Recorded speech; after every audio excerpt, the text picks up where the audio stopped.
اعوذ باللہ من الشیطان الرجیم بسم اللہ الرحمن الرحیم وبہ نستعین وہو خیر معین. السلام علیکم ورحمۃ اللہ وبرکاتہ.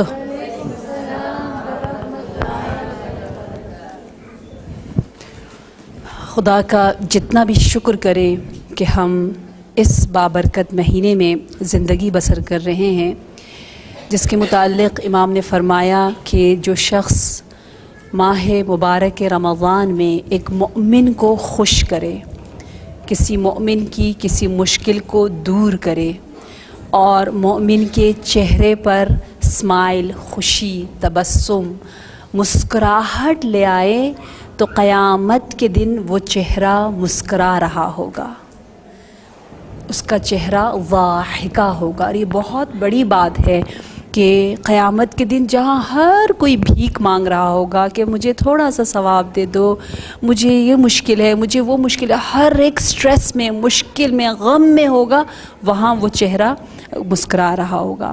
اور جو شخص کسی مومن کی مدد کرے تو پروردگار عالم صراط پر جہاں سب قدم ڈگمگا رہے ہوں گے، متزلزل ہوں گے، وہاں پر اس کی مدد کرے گا، جس کی تمنا ہر انسان کو ہے.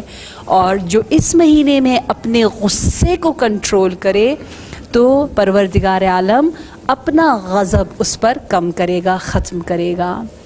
اب آپ دیکھیے حدیث میں ہے نا کہ جس نے اپنے 40 دن کو 40 ڈیز کو اللہ کے لیے خالص کر دیا، یعنی ہر کام اللہ کے لیے کیا، ٹھیک ہے، 40 دن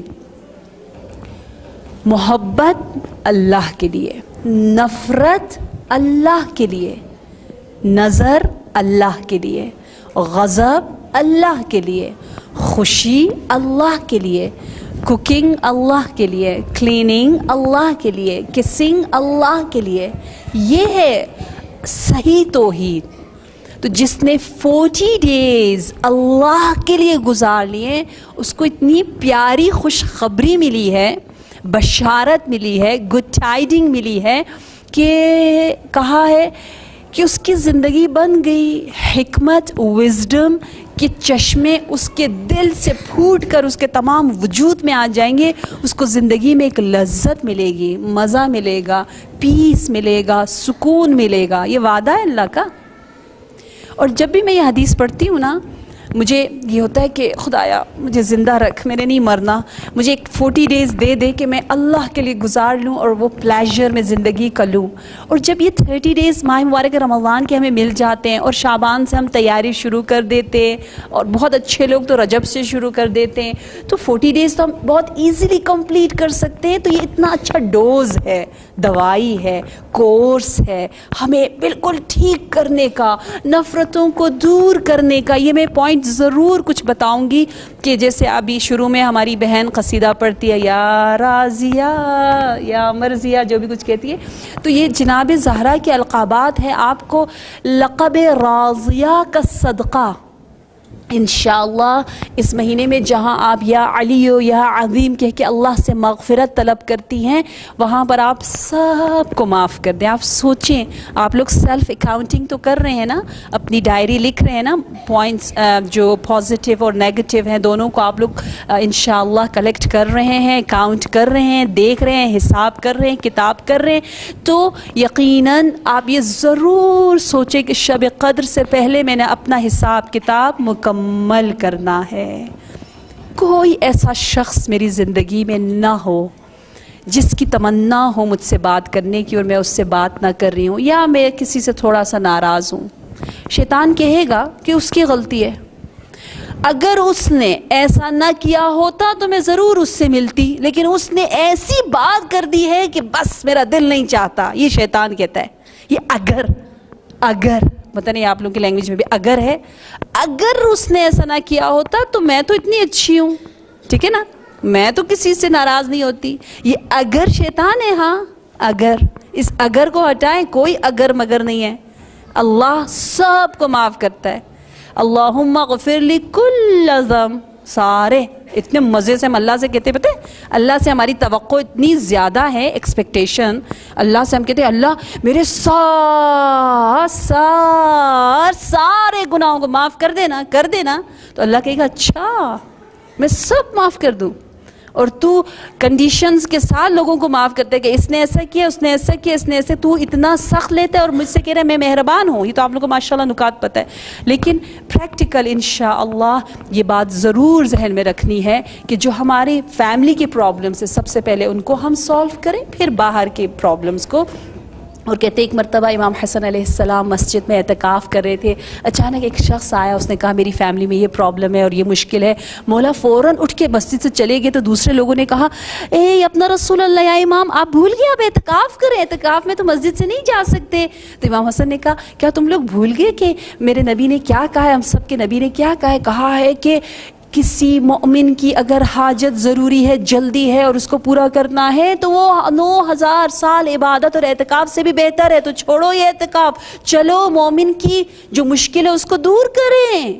اور امام علی علیہ السلام نے جب رول کیا، جب حاکم بنے، جب پریزیڈنٹ بنے، مثلا ظاہراً جو خلیفہ بنے، تو اس وقت آپ نے اپنا سارا کام ڈسٹریبیوٹ کیا لوگوں کے درمیان. سب سے کہا تم یہ وزارت بنو، یہ کام کرو، یہ کام کرو، لیکن لوگوں کی مدد، غریبوں کی مدد، جو محروم ہے اس کی مدد، یا جو نیڈی ہے، مینس حتیٰ پیار کے جو محتاج ہے، ٹائم کے جو محتاج ہے، ان کی مدد کا کام آپ نے کسی کو نہیں دیا، اور آپ نے کہا یہ میں خود کروں گا. اتنا پیارا کام ہے کہ یہ مجھے خود کرنا ہے، ڈائریکٹلی میں خود جاؤں گا، میں خود سب کی مدد کروں گا. انشاءاللہ اس نقطے کو ضرور ذہن میں رکھنا ہے. اور میری ایک بہت ہی فیوریٹ حدیث ہے، وہ حدیث یہ ہے کہ اہل المعروف فی الدنیا اہل المعروف فی الآخرہ. اتنی پیاری حدیث ہے کہ جو دنیا میں اچھا کام کرنے والے ہیں وہ آخرت میں بھی اچھے کام کریں گے. کیسے؟ اہل معروف، امر بالمعروف کہتے ہیں نا، معروف یعنی پہچانا ہوا، ہمیں پتہ ہے، من عرفہ سے ہے نا، یعنی میری فطرت کو پتہ ہے کہ یہ کام اچھا ہے. سب کو پتہ ہے کہ سچ اچھا ہے نا، سب کو پتہ ہے نا. معروف ہے یعنی پتہ ہے، سب کو پتہ ہے. منکر یعنی نہیں پتہ، نکرہ یعنی کیا مجھے نہیں پتہ. میں فرسٹ ٹائم فرینچ کا یہ ورڈ سن رہی ہوں، نکرہ. کیا جھوٹ بھی بولتے ہیں، بچہ ہم سے سیکھتا ہے، اچھا ایسے جھوٹ بولا جاتا ہے، اس کو پتہ نہیں تھا، بعد میں پتہ چلا. نکرہ، ٹھیک ہے. بس معروف یعنی پتہ ہے، نکرہ یعنی نہیں پتہ. امر بالمعروف کرو اور نہی عن المنکر کرو، یعنی برائیاں جو ہمیں نہیں پتہ، ہمیں پتہ نہیں تھی. جیسے میں نے کہا نا، جہنم کا دروازہ کھولنا مشکل ہے، ہم نے بہت محنت سے کھولا ہے اس کو. اور برائیوں کا ہمیں پتہ نہیں تھا، ہم نے پتہ کیا ہے خود سے، جبکہ اچھائیاں ہمیں پتہ تھیں. ٹھیک ہے. تو اہل المعروف یعنی اچھے کام کرنے والے. جو دنیا میں اہل معروف ہے وہ آخرت میں بھی اہل معروف ہے. کیسے؟